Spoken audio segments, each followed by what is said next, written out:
Hey guys, and welcome back to the Tutorial Millennial channel. In this video, I'm going to be showing you guys how you can message users on Pinterest. So click on this message icon and click this, or you can search by name or email. For instance, you want to message this person.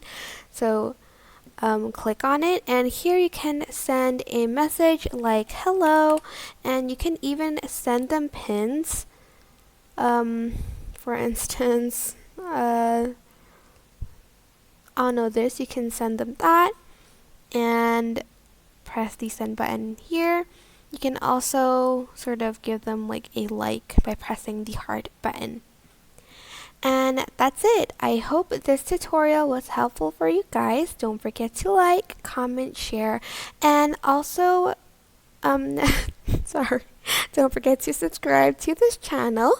If you haven't if you have any questions, just leave it in the comment section down below and I will try my best to answer them all.